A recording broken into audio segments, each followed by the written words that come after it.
महाराज जी के आज के विशेषांक में रक्षा सूत्र परिवार के सभी सदस्यों का हार्दिक स्वागत है। बाबा जी के भक्तों को राम राम। श्री किशन लाल शाह रामगढ़ नैनीताल में अध्यापक हैं। वे बहुधा बाबा जी के दर्शन कैचीज आश्रम आया करते थे। इनमें बाबा जी की भक्ति ऐसी रही कि आप उन्हें मनुष्य नहीं भगवान मानते थे। आपकी अभिरुचि सदा आध्यात्मिकता की ओर ही रही।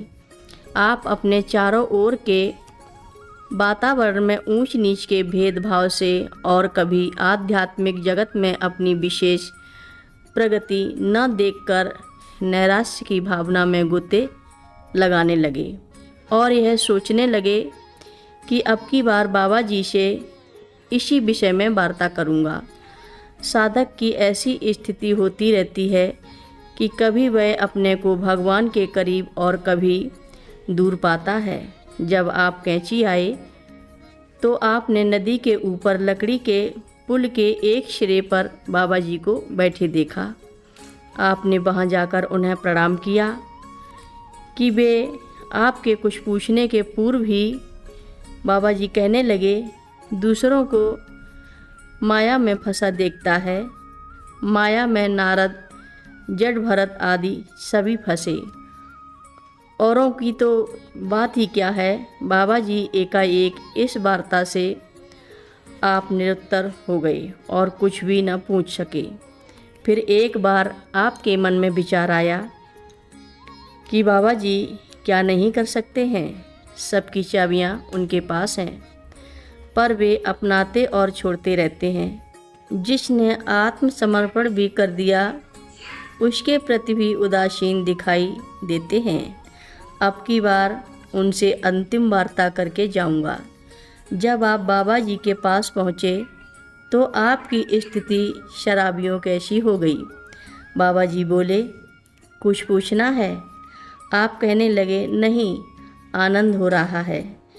फिर विचार आया कि मैं तो कुछ पूछने के इरादे से ही आया था और सोचने लगे कहीं मेरे प्रश्न बेवकूफ़ी के न हो जाएं।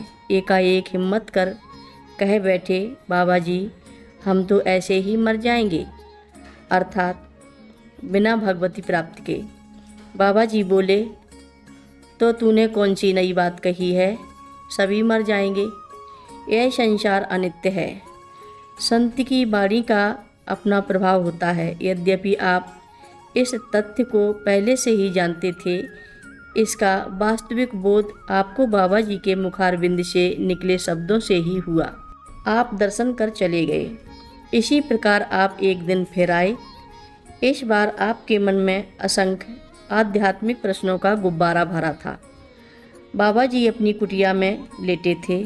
आप उन्हें प्रणाम करने के बाद सोचने लगे बात कहाँ से आरंभ की जाए। आप सोचते ही रह गए, कुछ कह भी नहीं पाए। बाबा जी ने आपके अव्यक्त प्रश्नों से असली प्रश्न छांट निकाले और बिना पूछे उनका उत्तर देने लगे।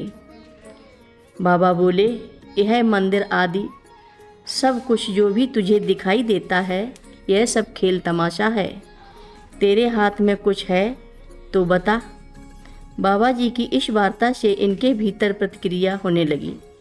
प्रश्न आपके मन में उठते जा रहे थे और वे उनका उत्तर बिना पूछे देते जा रहे थे। मोह से बच सकता है। बाबा जी बोले, आप सोचने लगे इसका उपचार भी कुछ होना चाहिए। बाबा जी कहने लगे, उसी की कृपा से मोह छूटता है। आपके मन में भाव आया कि उसकी कृपा कैसे हो। बाबा जी बोले, भाव कुभाव अलख आलस हूँ, नाम जपत मंगल दिश दश हूँ। बोध होने पर शंका के लिए स्थान नहीं रहता। इस प्रकार बाबा जी ने साधक के महत्वपूर्ण अव्यक्त प्रश्नों की गुत्थी को सुलझाकर उसे सरलतम उत्तर दे संतुष्ट किया।